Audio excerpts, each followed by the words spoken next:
Through the Gates of Good, by James Allen. Introduction. The genius of the present age in matters spiritual is towards simplicity, and the hunger of the human heart is for truth naked and uninvolved. That hunger will eventually bring about, is already bringing about, its own satisfaction. And here and there are men and women who, passing through the gateway of self-conquest, are entering into possession of the transcendent righteousness. The closing years of the 19th century witnessed the culmination of formalism, and the spiritual reaction is now firmly established. Already the end of old faiths and beginning of the new is discernible to all who have removed from their mental vision somewhat of the textual dust of dying creeds, and have penetrated, however faintly, that sublime region of truth which is discoverable only by practice, and which is made manifest by pure thoughts and holy deeds. The universal decay of effete religious systems which the world is witnessing today is matter for rejoicing. It is the death which precedes life. It is the passing away of the false in order that the true may be more fully revealed. The true can,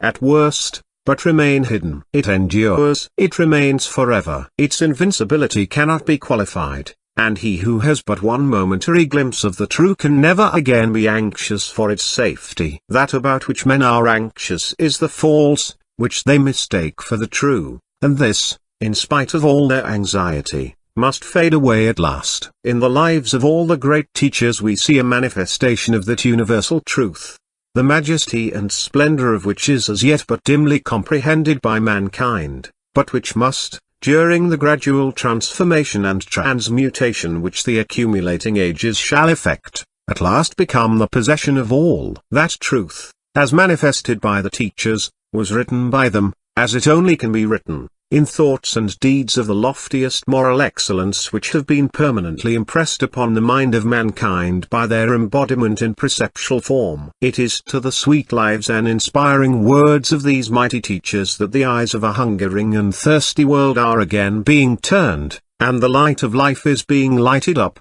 the world over, in hearts that are ready to attune themselves to the eternal song of love and peace. What religions have failed to do, religion will accomplish. What the priest has obscured, the spirit of truth in the heart of man will make plain, and the world is now finding spiritual healing and refreshment in turning away from traditional and historic accretions, and going back to the pure fountain of truth as revealed to them so simply, clearly and beautifully by their blameless teachers, and which had its inexhaustive spring within themselves. To aid men and women, more particularly those in Christian countries, more speedily to find this abiding truth, these articles, setting forth the life and precepts of Jesus, were written. Formalism and self, were heavy burdens to carry, and in directing the minds of men to blamelessness of conduct and purity of heart, I know I can leave the result with the supreme law, and that there are those who will read, and,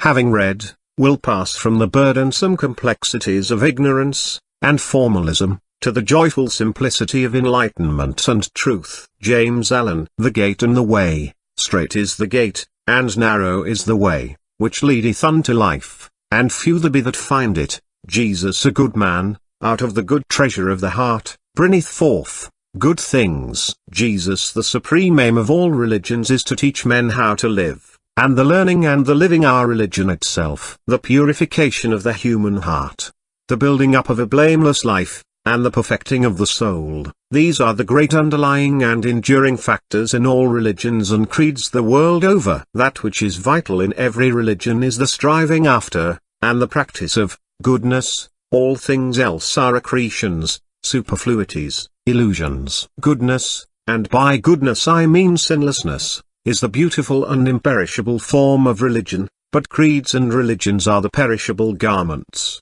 woven of the threads of opinion, in which men clothe it. One after another religions come and go, but religion, being life itself, endures forever. Let men cease to quarrel over the garments and strive to perceive the universality and beauty of the indwelling form, thus will they become wedded to it, will become one with the supreme goodness. Religion is goodness. Goodness is religion. We know nothing higher than goodness. We can conceive of nothing more beautiful than goodness. Beholding the perfect goodness, men call it God. Seeing that goodness practiced by man, Men worship him as God. We behold Jesus as a sinless man. In him is the perfect goodness revealed, not obscurely and metaphysically, but in all his words and deeds. And it is by virtue of his sinlessness that he is accepted as an exemplar and universal teacher. The teachers of mankind are few. 1,000 years may pass by without the advent of such a one, but when the true teacher does appear,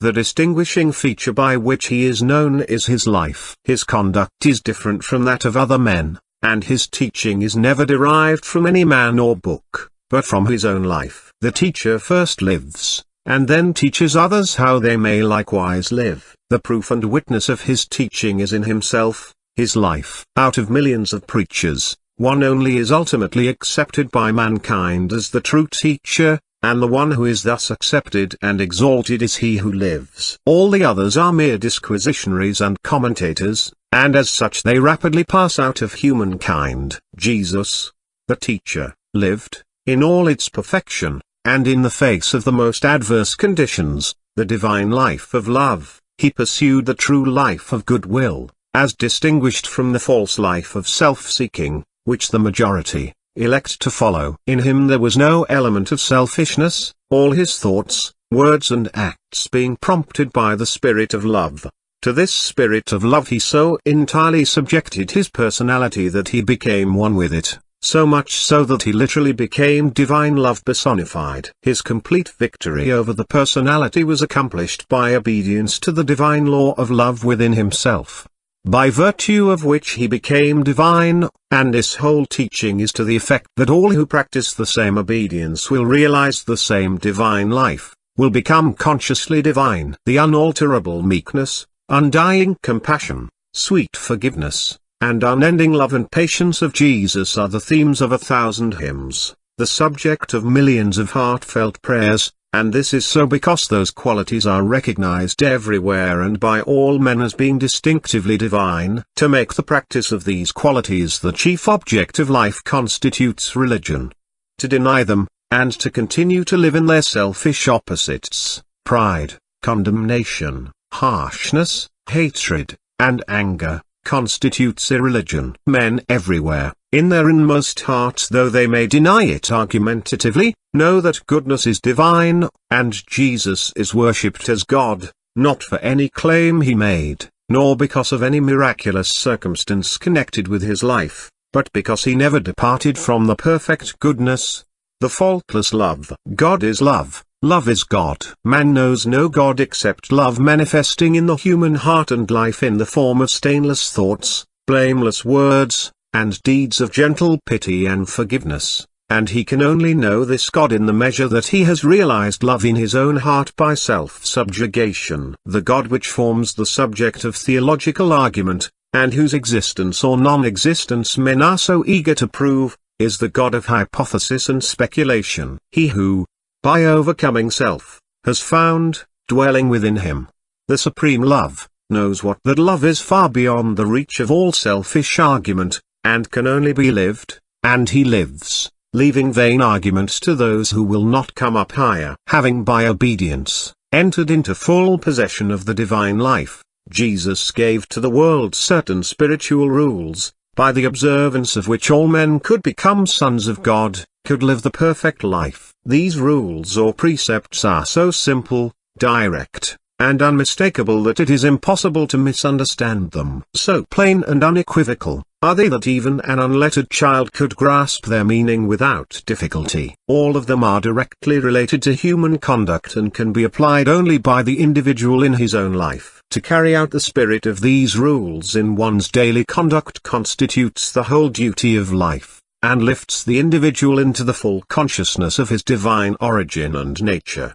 of his oneness with God, the supreme good. It is here, however, where the difficulty arises, for, although there are millions of men and women worshipping Jesus as God in a miraculous or metaphysical sense, there are really very few who believe in his precepts, and who attempt to carry them out in their life. In the precepts themselves there can be no difficulty or misunderstanding. All this lies in the unbelief of those who read the precepts. Men do not carry out the precepts of Jesus because they do not believe it possible to do so, and so they never try. whilst there are others who, believing it possible and necessary to carry them out, are not willing to make the personal sacrifices which those precepts demand. Yet, apart from the earnest striving to live out the teachings of Jesus, there can be no true life. To merely call Jesus Lord does not constitute discipleship, but to weave his words into the fabric of one's life, to put into execution his divine and self-perfecting precepts, this,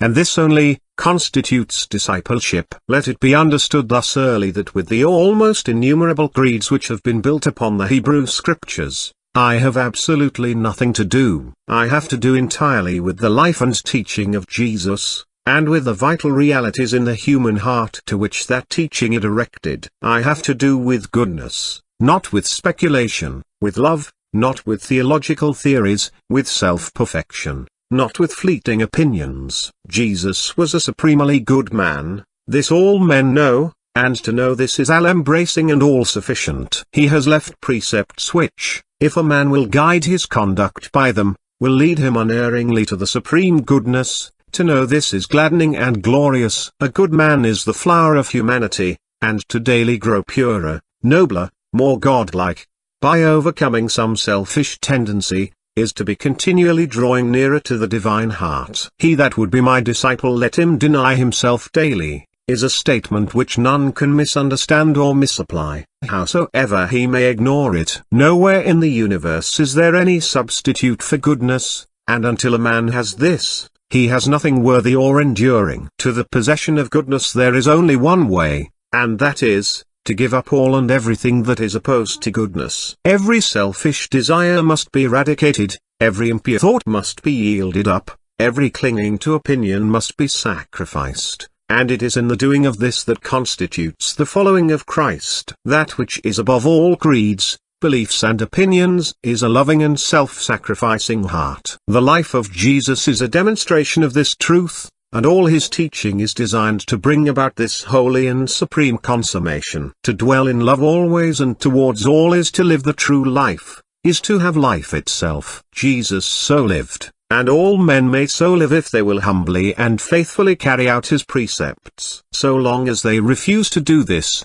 clinging to their desires, passions and opinions, they cannot be ranked as his disciples. They are the disciples of self. Verily, verily, I say unto you, whosoever committeth sin is the servant of sin, is the searching declaration of Jesus. Let men cease to delude themselves with the belief that they can retain their bad tempers, their lusts, their harsh words and judgments, their personal hatreds, their petty contentions and darling opinions, and yet have Christ. All that divides man from man, and man from goodness is not of Christ. For Christ is love. To continue to commit sin is to be a doer of sin, a follower of self, and not a doer of righteousness and a follower of Christ. Sin and Christ cannot dwell together, and he who accepts the Christ life of pure goodness, ceases from sin. To follow Christ means to give up all, in our mind and conduct, that antagonizes the spirit of love,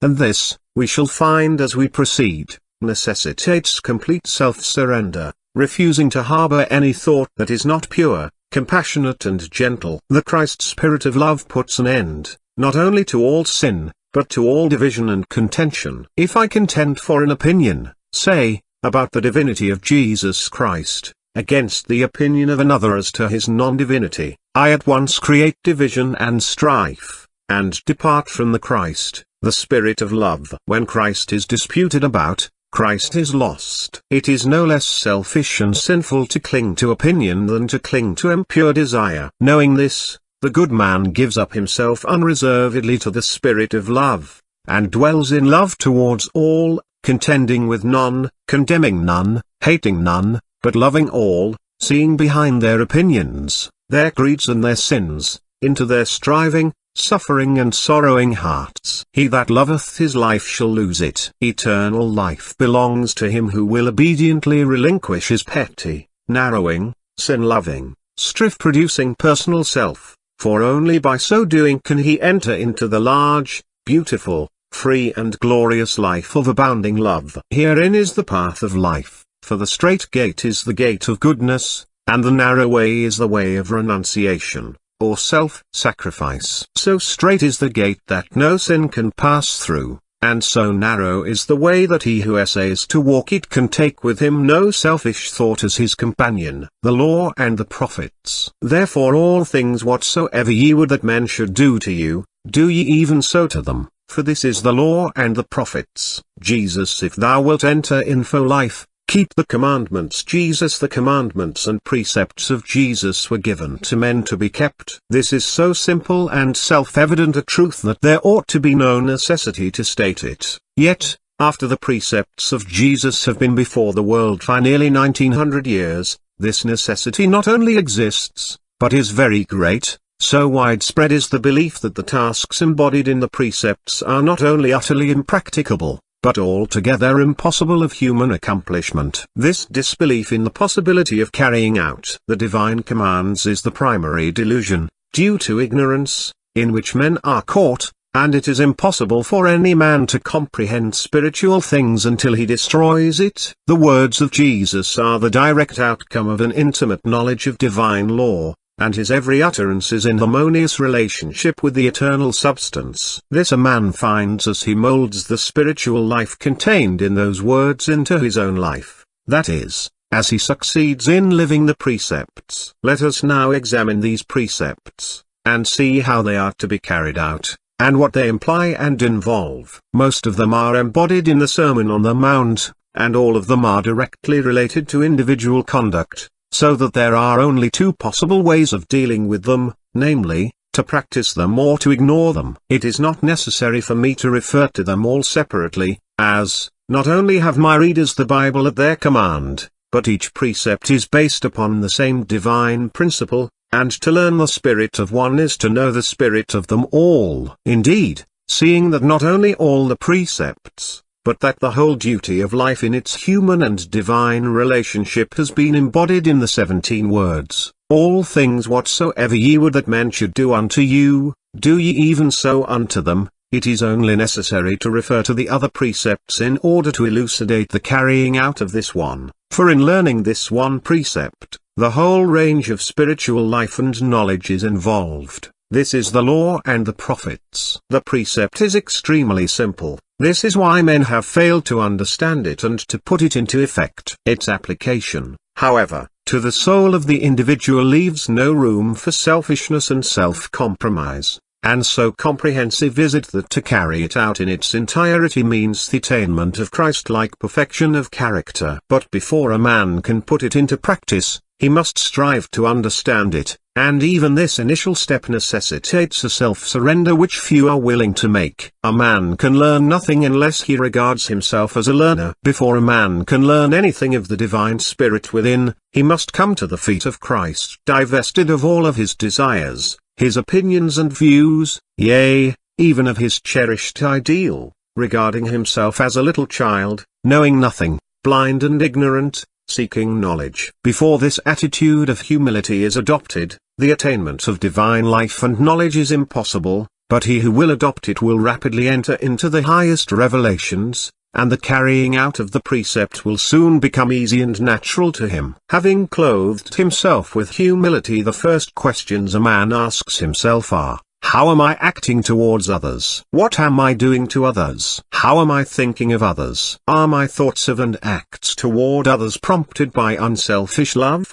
as I would theirs should be to me, or are they the outcome of personal dislike, of petty revenge, or of narrow bigotry and condemnation? As a man, in the sacred silence of his soul, asks himself these searching questions, applying all his thoughts and acts to the spirit of the primary precept of Jesus, his understanding will become illuminated so that he will unerringly see where he has hitherto failed, and he will also see what he has got to do in rectifying his heart and conduct, and the way in which it is to be done. Such a man has become a disciple of Christ at whose feet he sits, and whose commands he is prepared to carry out no matter at what sacrifice to himself. 1 hour's daily meditation upon this precept, combined with a sincere wish to learn its meaning and a determination to carry it out, would rapidly lift a man above his sinful nature into the clear light and freedom of divine truth, for it would compel him to remodel his entire life,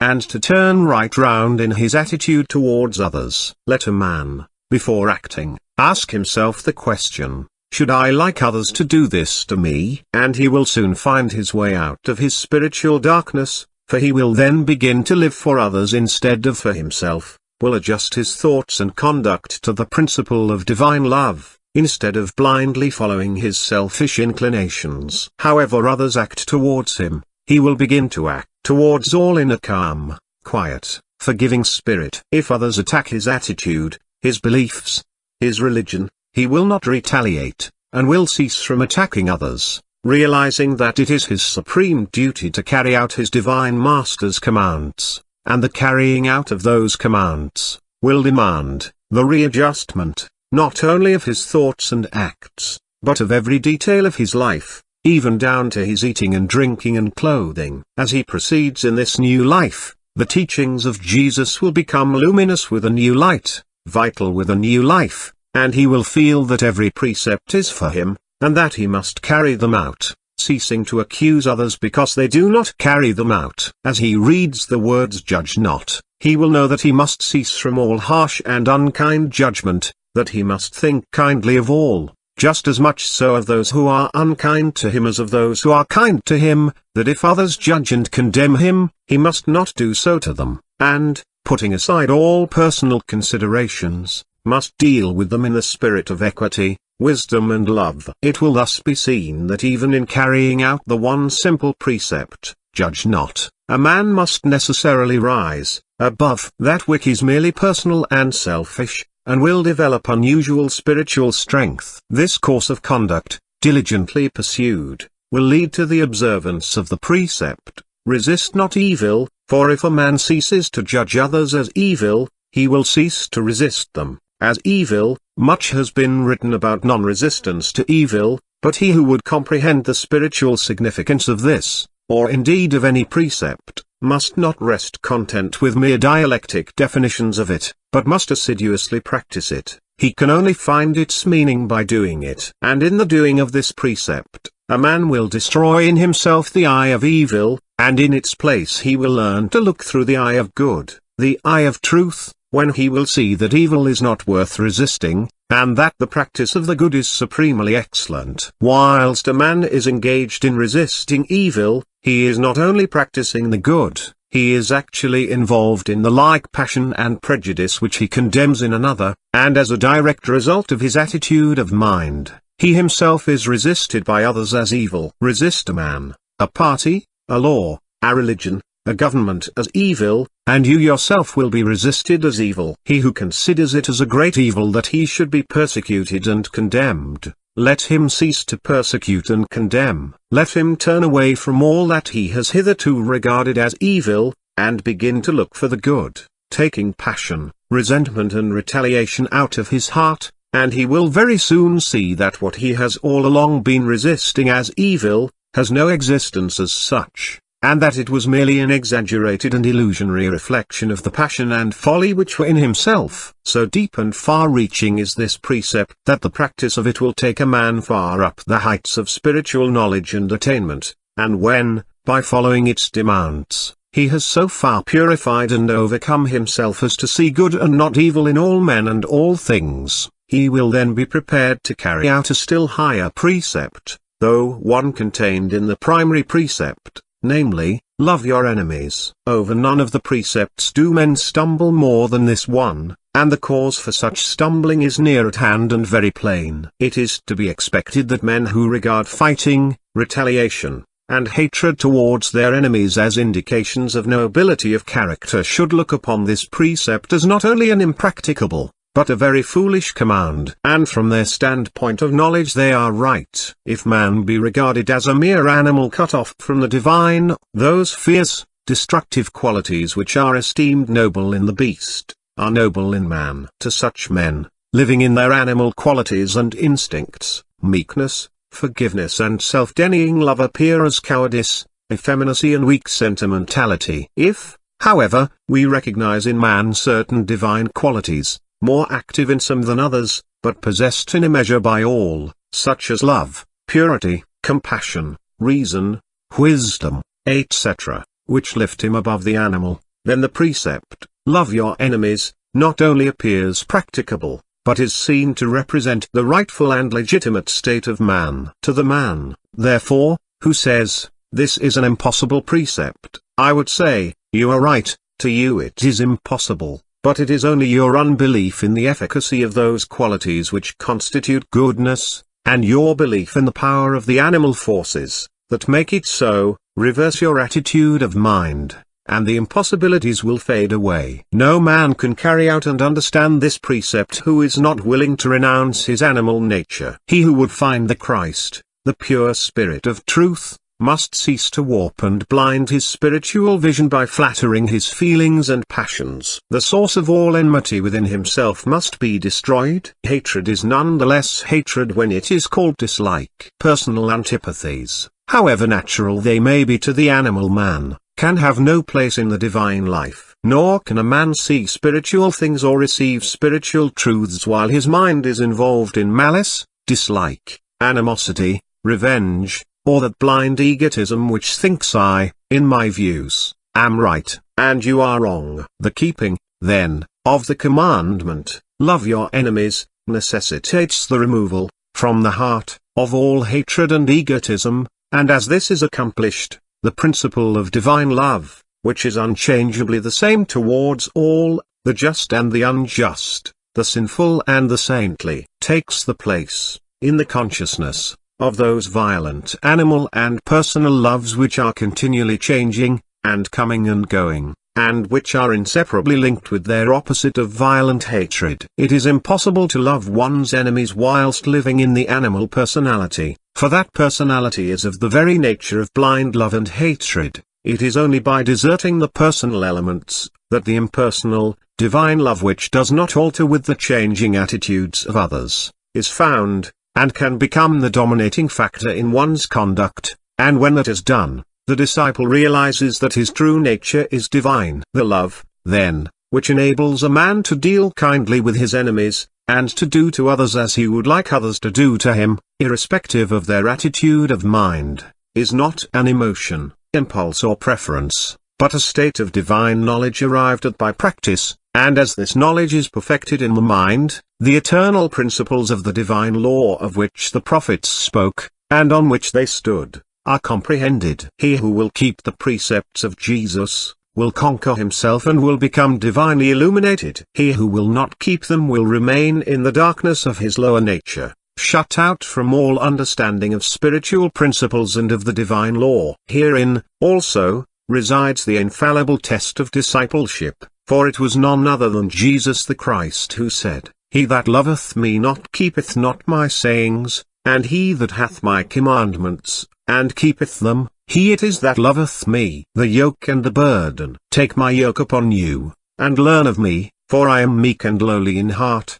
and ye shall find rest unto your souls. For my yoke is easy, and my burden is light. Jesus, be ye therefore perfect, even as your Father which is in heaven is perfect. Jesus' humanity is essentially divine. Every precept of Jesus rests upon this truth. If man were not divine, the precepts would be both worthless and meaningless, as there would be nothing within him, no divine spirit, to which they could appeal. The very fact that man is capable of loving his enemies, and of returning good for evil, is an attestation of his inward and essential divinity. If sin were man's natural and rightful condition, it would be right that he should remain in it, and there would be no necessity to exhort him to virtue and holiness, for it would be impossible for him to act otherwise than in accordance with his original nature. Whenever men exhort their fellows to virtue, nobility of action, purity of thought, and unselfishness, they unconsciously assert and emphasize man's originally divine nature,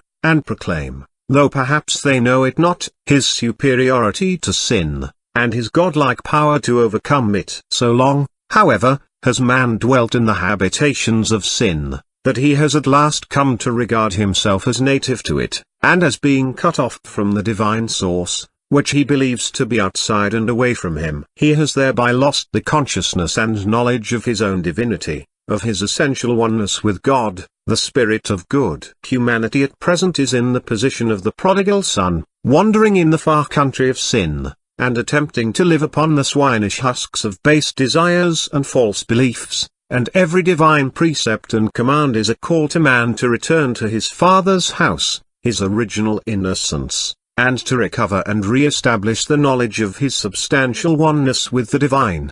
The whole of the teaching of Jesus is an exhortation to men to do as he did, to live as he lived. He thereby recognizes and affirms the inherent equality of humanity with himself, and in declaring I and my Father are one, he speaks not alone for himself but for all men. The difference between the life of Jesus and that of other men is not arbitrarily imposed, nor does it exist in essentiality. It is self-imposed and exists in individual choice. Jesus fully recognized his oneness with the Father, the divine source, and lived consciously in that oneness. Other men, speaking broadly, not only do not recognize their oneness with the divine, but do not believe it. It is therefore impossible for them, by virtue of their unbelief, to rise to the dignity and majesty of the divine life. Whilst a man regards himself as being the creature of sin, believing himself to be originally degraded, he must necessarily remain degraded,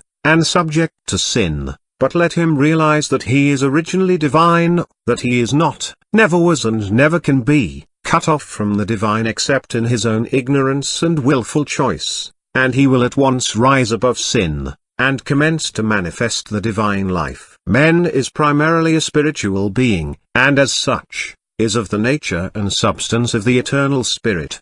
The unchangeable reality, which men call God, goodness, not sin, is his rightful condition. Perfection, not imperfection, is his heritage, and this a man may enter into and realize now if he will grant the condition, which is the denial or abandonment of self, that is, of his feverish desires, his proud will, his egotism and self-seeking, all that which St. Paul calls the natural man. In the Sermon on the Mount, Jesus describes the way of action and thought by which the divine life is to be lived, and after having laid down the whole duty of man as a spiritual being, a son of God, he exhorts men to live as becomes their divine relationship, in the words, "Be ye therefore perfect, even as your Father which is in heaven is perfect." In sounding this high call to perfection, Jesus, far from commanding an impossibility, merely urges men to live their true life of divine perfection,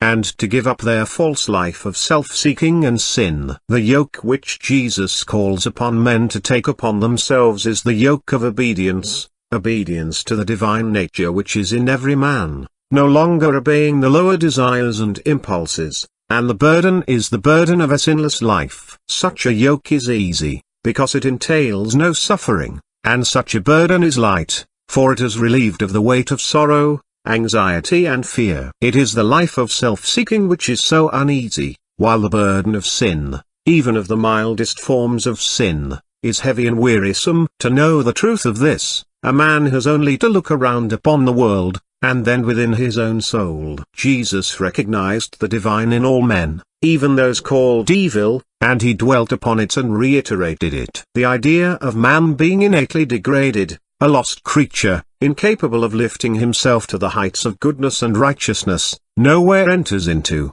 either words, conceptions, or teaching of Jesus. On the other hand, the whole of his teaching affirms and emphasizes man's innate goodness, and his unlimited capacity for practicing goodness. When he says, "Condemn not and ye shall not be condemned, forgive and ye shall be forgiven, give and it shall be given unto you, good measure pressed down, shaken together, and running over shall men give into your bosoms," he plainly tells us that if we will only put away all resentment, and treat others with kindness, forgiveness and gentle consideration, we shall then find that men are so intrinsically good that they will heap kindnesses without number upon us. He who would find how good at heart men are, let him throw away all his ideas and suspicions about the evil in others, and find and practice the good within himself. Jesus also speaks of the righteous, and those who hunger and thirst for righteousness, of the meek, the merciful, the pure in heart, and the peacemakers,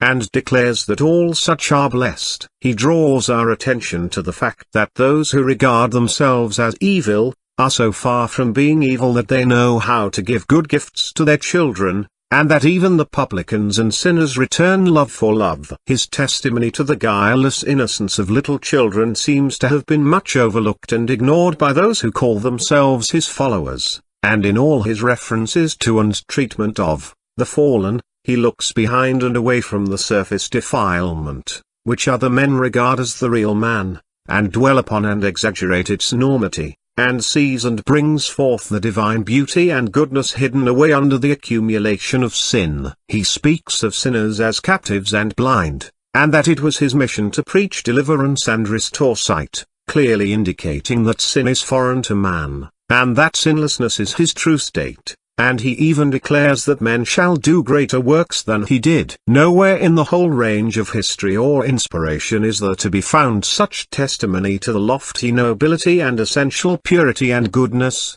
doubtless more or less latent, of human heart than in the words and deeds of Jesus. In his divine goodness he knew the human heart, and he knew that it was good. Man has within him the divine power by which he can rise to the highest heights of spiritual achievement, by which he can shake off sin and shame and sorrow, and do the will of the Father, the supreme good, by which he can conquer all the powers of darkness within, and stand radiant and free, by which he can subdue the world, and scale the lofty pinnacles of truth. This can man, by choice, by resolve, and by his divine strength, accomplish, but he can only accomplish it in and by obedience. He must choose meekness and lowliness of heart. He must abandon strife for peace, passion for purity, hatred for love, self-seeking for self-sacrifice, and must overcome evil with good, for this is the holy way of truth, this is the safe and abiding salvation, this is the yoke and burden of the Christ, the word and the doer.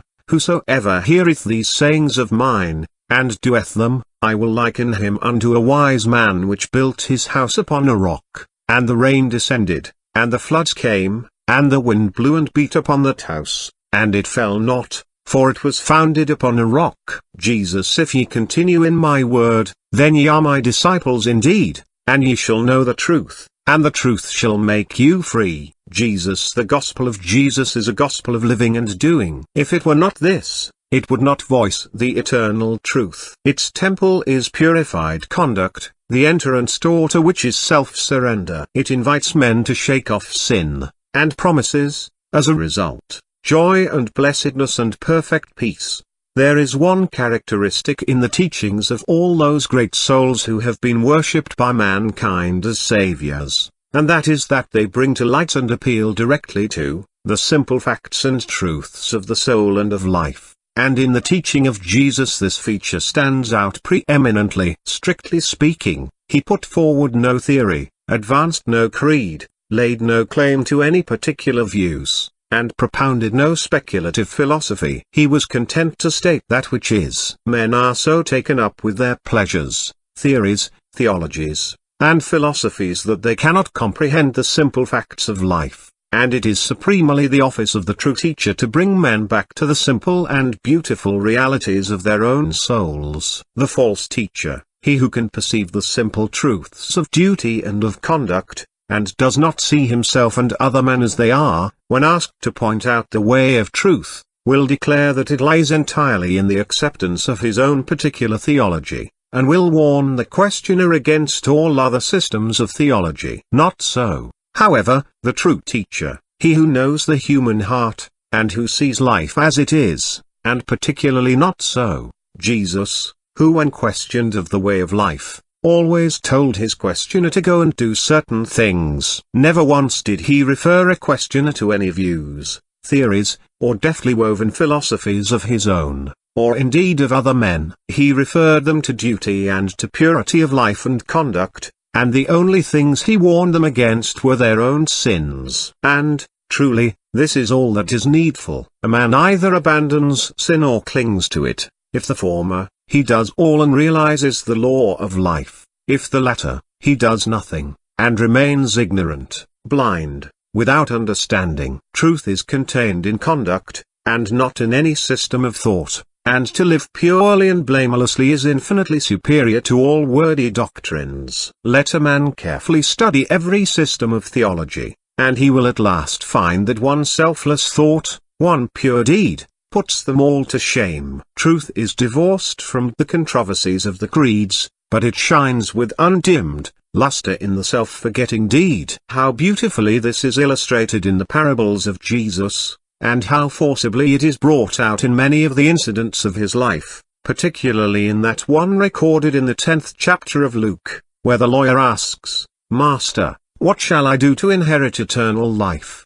The answer of Jesus is to ask him to repeat the chief commandment, which being done, Jesus simply says, "This do, and thou shalt live." Whereupon the lawyer, wishing to draw Jesus into an argument, in order, no doubt, to confound him, asks, "And who is my neighbor?" We then have the incomparable parable of the Good Samaritan, wherein Jesus shows in the simplest language and imagery, yet forcibly and unmistakably, that religious observances are so many vain and useless burdens unless accompanied by good deeds, and that the so-called worldly man who does unselfish deeds has already found eternal life, while the so-called religious man who shuts up his soul against mercy and unselfishness, is shut out from life. To comprehend the full force of this parable, it is necessary to bear in mind that the priests and the Levites were regarded by the Jews as being the highly favored and chosen of God, whereas the Samaritans were regarded as being entirely outside the pale of salvation. Jesus recognized no religion outside of conduct,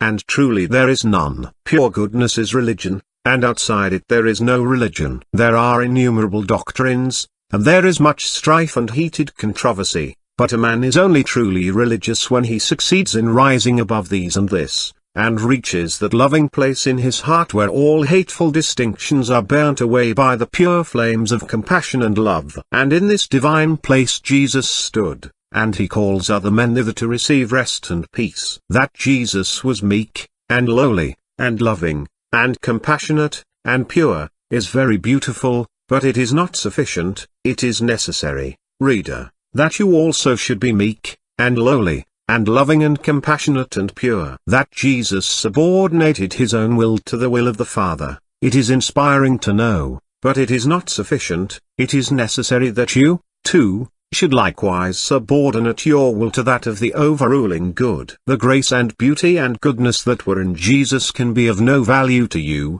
cannot be understood by you, unless they are also in you, and they can never be in you until you practice them, for, apart from doing, the qualities which constitute goodness do not, as far as you are concerned, exist. To adore Jesus for his divine qualities is a long step towards truth.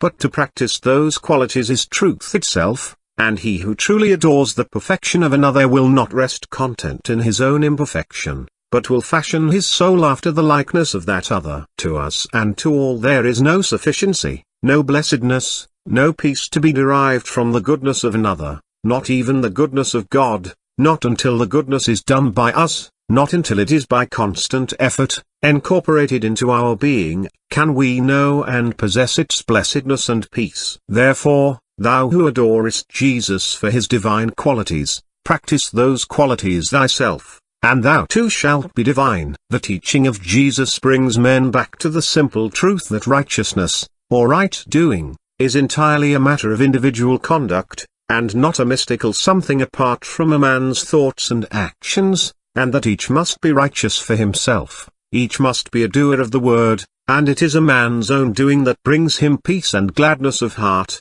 not the doings of another. Millions of people worship Jesus and call him Lord, but Jesus does not leave us in any difficulty or doubt as to who are his disciples, as to who have entered into life. His words are directness and simplicity itself. Not every one that saith unto me, Lord, Lord, shall enter into the kingdom of heaven, but he that doeth the will of my Father which is in heaven. And again, why call ye me Lord, Lord, and do not the things which I say? And they are the doers of the Father's will, who shape their conduct to the divine precepts. The doer of the word demonstrates and proves its truth in his own mind and life. He thus knows the eternal rock as a substantial reality within himself, and he builds thereon the temple of righteousness which no rains of grief, no winds of temptation and no floods of sin can destroy or undermine. It is only the doer of forgiveness who tastes the sweets of forgiveness, It is only he who practices love and mercy and righteousness who receives into his heart the overflowing measure of their blessedness, and none but he who dwells in peace toward all can know the boundless and immeasurable peace. Thus is the doer of the word the disciple indeed,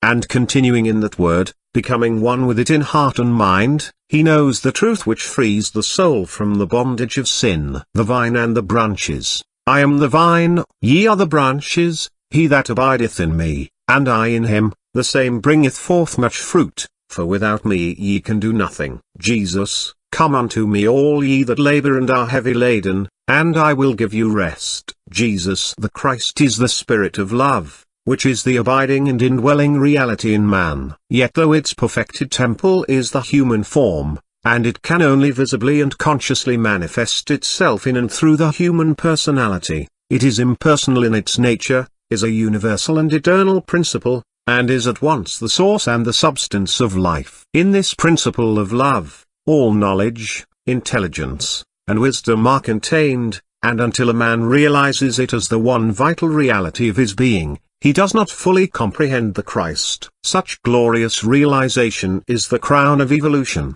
the supreme aim of existence. Its attainment is complete salvation, emancipation from all error, ignorance, and sin. This principle is in all men, but is not manifested by all, and it is not known and manifested by men because they continue to cling to those personal elements which obscure its presence and power. Every personal element in human nature is changeable and perishable, and to cling to them is to embrace negations, shadows, death. In the material world, an object cannot be perceived until all intervening obstacles are removed, and in the spiritual region an abiding principle cannot be apprehended until every impermanent element is relinquished. Before a man can know love as the abiding reality within him, he must utterly abandon all those human tendencies which frustrate its perfect manifestation. By so doing he becomes one with love, becomes love itself. He then discovers that he is, and always has been,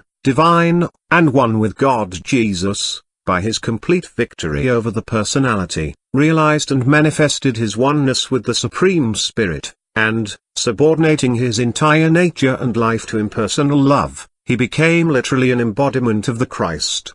He is therefore truly called the Christ. When Jesus said, "Without me ye can do nothing," he spoke not of his perishable form, but of the universal spirit of love of which his conduct was a perfect manifestation. And this utterance of his is the statement of a simple truth, for the works of man are vain and worthless when they are done for personal ends, and he himself remains a perishable being, immersed in darkness and fearing death, so long as he lives in his personal gratifications.